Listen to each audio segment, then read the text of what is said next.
Elijah and Olivia sat side by side in the front row of first class, their seats gleaming with polished brass and stitched leather. To most, they looked like any two teens soaking in their first flight without parents. But these were no ordinary kids. They were the Carter twins, 15, confident, and raised in a home where silence was strength and presence spoke louder than pride. Their father, Michael Carter, CEO of one of the most powerful tech companies on the planet, had given them those seats, 1A and 1B, as a gift. Not for luxury, but for legacy. "This trip," he had said, "is yours now. Own it." Elijah leaned back, watching the clouds blur by. Olivia held a slim book in her lap, a quiet smile playing at her lips. It wasn't just a vacation. It was a threshold. Then came the shift. A hush settled before the tension even arrived. The kind of hush that folds itself into the corners of a room just before something uninvited enters. From the aisle came the clipped sound of heels, confident, fast. A white woman appeared, perfectly pressed in beige, her expression pulled tight like thread ready to snap. Karen Mitchell didn't ask. She loomed. Her eyes flicked to the twins. Her gaze, cold and clinical, didn't bother hiding its purpose. "I believe there's been a mistake," she said sharply, her voice slicing through the calm. "These are my seats, 1A and 1B. I've flown in them for years." Before Elijah could respond, a flight attendant appeared, polite, tense. "Ma'am, we've confirmed these seats belong to Mr. and Miss Carter." Karen didn't blink. "Carter means nothing to me. I'm Platinum Elite. I always sit here." Olivia's fingers tightened slightly around her book. Elijah remained still, shoulders straight. "Ma'am," he said evenly, "our father reserved these seats for us. They're assigned and confirmed." Karen's lips curled, her tone curdling with disdain. "You think I care about your little reservation? Do you know how much I spend on this airline? You can sit somewhere else. You're still in first class. That should be enough."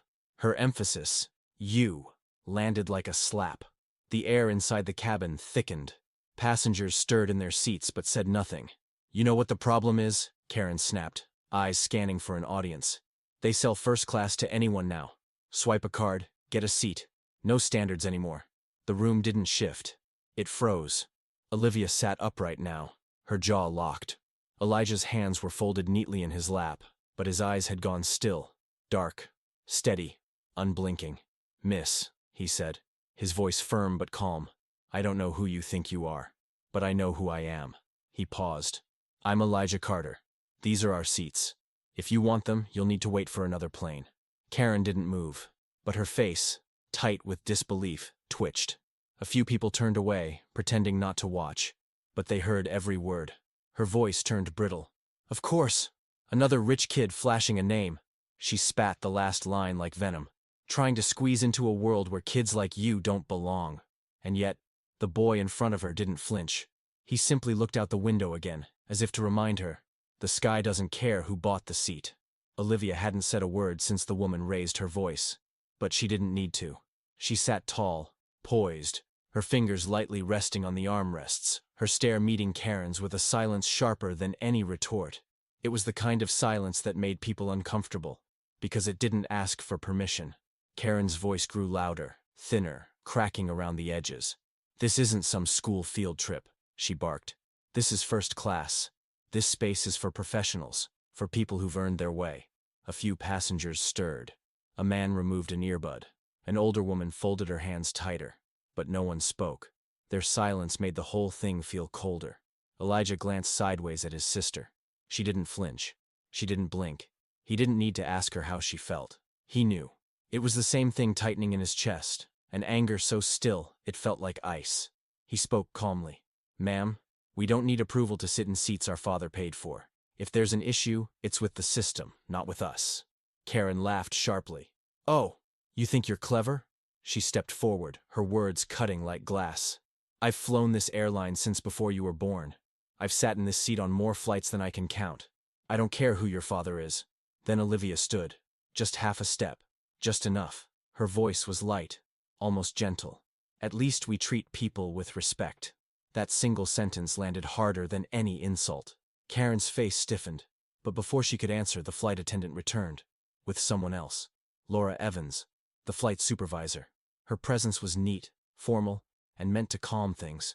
Karen turned toward her with relief, suddenly soft. Laura, thank God. My seat, 1A, has been taken by these two. I don't know what's going on. Laura looked at Elijah, at Olivia, at the tension held like a wire across the cabin. She nodded once. I'll check the manifest. She scrolled through the screen slowly, her eyes landing on the names. Elijah Carter, Olivia Carter, seats 1A and 1B. Still, she didn't confirm it aloud. Instead, she turned to Karen and said with measured tones, "Sometimes it helps to be flexible, especially with a passenger like yourself." Elijah tilted his head, confused, not by her words, but by the weight they carried. Olivia stiffened beside him. That wasn't a compromise. That was capitulation. "Excuse me," Olivia said, steady and clear, "but you don't compromise with something that's already rightfully yours." Karen scoffed. Now she's giving lectures? The air was so tight it felt like no one could breathe without permission. Laura turned to her colleague, Jack, a tall flight attendant who had just arrived. "Check for alternate seats, quickly." Elijah looked at Jack. Jack looked away. Olivia leaned toward her brother. Her voice trembled, not from fear, but fury. "They're actually trying to move us." Elijah reached for her hand, then stood up. He didn't raise his voice. He didn't look around for support. He looked at Laura, at Jack, at Karen, then spoke. "We're not causing a scene. We're defending a right. If this flight is delayed, it's not because of us. It's because someone thinks privilege is more powerful than proof." The cabin fell still. Then, from the back, a voice rang out. "They have the seats. Let them be." It came from a man in his 50s. No drama, just truth. And with that, the spell broke. Karen spun around furious. But this time she had no army behind her. Only silence. Elijah sat back down. But he didn't relax. He reached into his coat pocket, pulled out his phone, and dialed a number he'd only ever used once before. It rang. Once. Twice. Then a voice answered. The third ring never came. "Elijah?" His father's voice answered, deep and steady, like a door clicking open in a storm. For the first time since they'd boarded, Elijah exhaled. "Dad," he whispered. "It's happening. The seats. They're trying to move us." Michael Carter didn't waste a second on confusion. "Is anyone hurt?" "No. Just disrespected." Elijah spoke low, controlled. "Her name's Karen Mitchell. She claims these seats belong to her. First class, 1A and 1B. She's yelling. The staff isn't stopping her. They're trying to move us to calm her down." Michael was silent. Not out of hesitation, but calculation. Elijah knew that silence. It meant something was shifting. "These are our seats, Dad. You booked them. They know it. They just don't care." Michael's voice came back, quiet, but solid enough to anchor a falling building. "Listen to me. You've done nothing wrong. And you don't owe anyone your silence. You have the right to be exactly where you are." Olivia leaned in, her voice just above a whisper. "Where are you?" "I'm at the office," he said. "But that won't matter in a moment. Stay seated. Do not move. I'm handling it now." Then his tone changed, into something Elijah had only heard behind closed doors in boardrooms. "You hold your ground," Michael said. "Not one step back." Elijah nodded as if his father could see it. "Understood." The call ended, and the air around them changed. They walked back through the curtain, taller, firmer. Karen stood by the aisle with arms folded, eyes narrowed as they returned. She stared at Elijah's phone, trying to read what had just happened. She had no idea.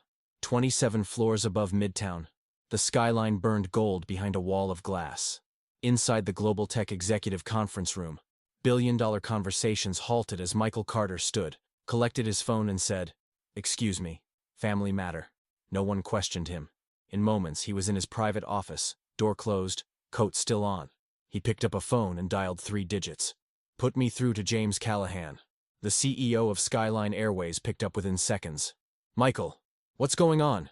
"My children are on Flight 473. Seats 1A and 1B. Booked, confirmed, paid in full. Right now, a passenger is trying to force them out, and your crew is enabling it." James inhaled. "Give me 5 minutes." "You have 4, Michael replied. "And let me be clear. This isn't about status. This is about 2 black children being treated like they don't belong. Fix it. Now." Then he hung up. Back on Flight 473, the plane hadn't moved. But the tension had deepened. Karen smiled smugly, standing tall beside the flight supervisor. She didn't know a fuse had been lit 3,000 miles away. Then came the sound. Dress shoes on cabin flooring. 2 men entered. Black suits, skyline pins, no hesitation. One carried a leather folder, the other, a look that could cut steel. "Excuse me," the older one said. "I'm Robert Evans. This is Matthew Hughes. We're here under direct instruction from Skyline leadership." Karen blinked.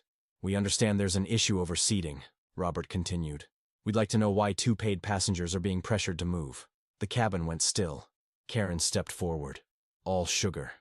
It's a misunderstanding. I've always sat there." Robert raised a hand. "This isn't about habits. It's about rights." He turned to Laura Evans, the flight supervisor. "Why didn't you protect them?" Laura stammered, eyes flicking between faces. I thought it would keep things quiet." Matthew's voice came next, cold and final. "And what part of silence justifies injustice?" Behind them, Elijah sat still. Olivia's fingers gripped the seat arm, but her gaze didn't blink. For the first time all day, Karen Mitchell had no words. And for the first time, everyone else listened. The silence in the cabin felt like the moment before a thunderclap. Still, tense, and full of charge. Robert Evans held the passenger manifest high in one hand, his voice cutting clean through the air. "Seats 1A and 1B. Elijah Carter and Olivia Carter. Booked, paid, verified. No system error." All eyes shifted to Jack Harris. He swallowed, stiff in posture but trembling in voice. I didn't force them to move. I just followed orders." Richard Bennett turned, his gaze narrow and unforgiving. "You're not paid to follow injustice. You're paid to ensure fairness. When a child is humiliated on your watch and you say nothing, that's not obedience. That's betrayal." Elijah and Olivia remained standing near their seats, not triumphant, but unshaken. Then Richard approached them. His voice softened, but the words carried weight. "On behalf of Skyline Airways, I want to apologize. What you experienced was wrong. Your dignity was not up for discussion, and it never should have been." Behind him, Karen Mitchell stood pale, arms crossed tightly against her chest. But even now, she found a last thread of defiance. "I'll take this to the board. I have friends. This isn't the end." Richard turned to her for the first time. His expression wasn't angry. It was resolute. No one, no matter their status, gets to rewrite the rules when fairness is inconvenient. Then Stephen Coleman stepped forward, an envelope in hand. "Mrs. Mitchell," he announced, "effective immediately, your Platinum Elite membership is revoked, due to ethical misconduct, passenger harassment, and public defamation." Karen stumbled back, breath caught in her throat. For a woman who had always relied on loyalty points to purchase power, it felt like being stripped bare in public. Still, it wasn't over. Richard turned to the crew. "Flight Supervisor Laura Evans, Attendant Jack Harris, your duties are suspended pending investigation. You didn't just fail protocol, you failed people." Gasps murmured through the cabin. Heads turned. No one interrupted. Some passengers nodded quietly, like justice had finally remembered their row. Laura's face drained of color. "Please, I didn't mean to be unfair. I just wanted to keep things calm." Richard shook his head. "Silence in the face of injustice is not calm. It's cowardice." Jack's lips parted, searching for a defense. All that came out was, "I was following instructions." Stephen didn't let the moment breathe. "And you were the one standing face to face with 2 young passengers, choosing silence." That was when Karen broke. Her voice cracked through the air. "Is this because they're black? Because their father has money? What about me? What about everything I've brought to this airline?" No one answered. 2 security officers entered quietly, gray uniforms crisp. "Ms. Evans, Mr. Harris," one of them said. "Gather your belongings. You're being escorted for internal review." No protest followed. Laura and Jack exited with downcast eyes. Karen looked after them, seeking a final ally, but all she found were cold shoulders and turned faces. And then came the voice. "I want to speak to the captain." Karen's shrill demand sliced the air like a fire alarm. The cockpit door opened. Out stepped a tall man in a tailored uniform, his movements unhurried, but deliberate. He removed his cap, eyes sharp with calm authority. "I'm Captain James Patterson," he said, "and I've heard enough." The sound of the airplane door sealing behind Karen Mitchell felt like the final punctuation to a chapter no one wanted reopened. As the engines began to hum and the soft blue cabin lights came on, something subtle shifted in the air, like a window had been opened after a storm. For the first time since the flight began, people breathed freely. But at the front of the plane, Elijah and Olivia Carter sat still. No cheers, No fist pumps. Just presence. Silent. Rooted. Unwavering. They didn't glance back. They didn't need to. Their very existence in those seats, untouched, unyielding, was statement enough. Then Richard Bennett stepped forward. The man who had carried authority like armor now lowered his voice, softened his shoulders, and met their eyes not as a corporate executive, but as a human being. Elijah. Olivia. His voice was steady but respectful.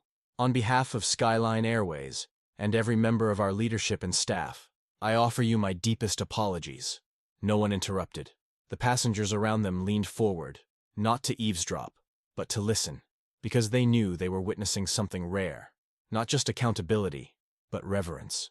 What you endured, Richard continued, does not reflect our values. It does not reflect the respect we owe every passenger, no matter their age, color, or last name. He paused.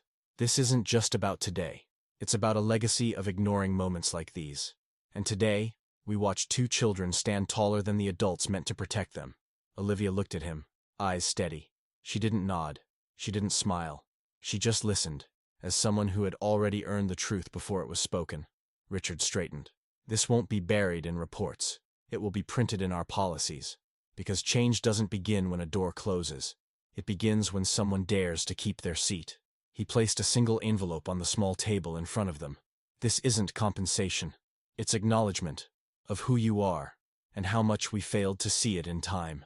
Then he stepped back, and from the row behind, a woman softly began to clap. Not loud, not performative, just present. A beat later, someone else joined. Then another, until a ripple of applause filled the first-class cabin. Not for a scandal, not for a spectacle, but for resilience. For the two children who taught everyone else how to behave like grown-ups. Captain James Patterson reappeared one final time. He didn't speak. He simply placed a hand on Elijah's shoulder, then Olivia's. And then he nodded, turning back to the cockpit. That was his salute. The plane lifted minutes later. As clouds rose and disappeared beneath them, Olivia gazed through the window, her reflection overlapping the horizon. "Do you think they'll remember this?" she asked. Elijah didn't answer right away. He glanced at her, then forward. "No," he said softly. "I think they'll remember how it felt to watch us not move."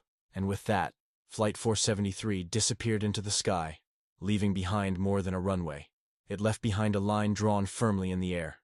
Dignity is not something you earn with miles. It's something you never had the right to take away. The Carter home was quiet, not silent, but still, as if even the wind knew something had shifted. 3 days had passed since Flight 473. The story had flown faster than the plane ever could, crossing borders, news feeds, and minds. But for Elijah and Olivia, the moment that changed everything had already settled deep inside them. On the porch, under a sky fading from gold to indigo, the twins sat with mugs warming their hands and cool air brushing their cheeks. They didn't speak immediately. They didn't need to. Some truths don't need rehearsing. Olivia's voice broke the silence first, soft but certain. "Do you think it made a difference?" Elijah looked straight ahead, the horizon stretching far past the red trees and fading sunlight. "I think the difference wasn't what changed around us. It's what didn't change in us." He glanced at her, and for a second, they both smiled, not out of pride, but clarity. They hadn't shouted. They hadn't begged. They hadn't fought to be more than what they already were. They had simply refused to step aside. Inside, Michael Carter watched them from behind the window, the light from his study casting a soft glow behind his silhouette. He wasn't a billionaire in that moment. He wasn't a CEO. He was a father who had witnessed something most men with power never do. Strength that didn't come from status, but from principle. Elijah sipped slowly. "It's strange," he murmured, "how the whole world starts paying attention only when you're silent in the middle of their noise." Olivia nodded. "And how even when you're the youngest in the room, they finally see you when you stop trying to explain and just let the truth stand." A gust of wind stirred the leaves across the lawn. Somewhere, a wind chime rattled, and the world felt a little cleaner. The next morning, Skyline Airways updated their homepage, not with ads or flash sales, but with a statement that took center stage. A new standard for equality and dignity. They announced internal reforms, new training programs, independent review boards, and most notably, the inclusion of Elijah and Olivia Carter's experience as a cornerstone case study in their staff materials. It wasn't damage control. It was an acknowledgement. That sometimes a system only sees its reflection when children hold up the mirror. Major headlines followed.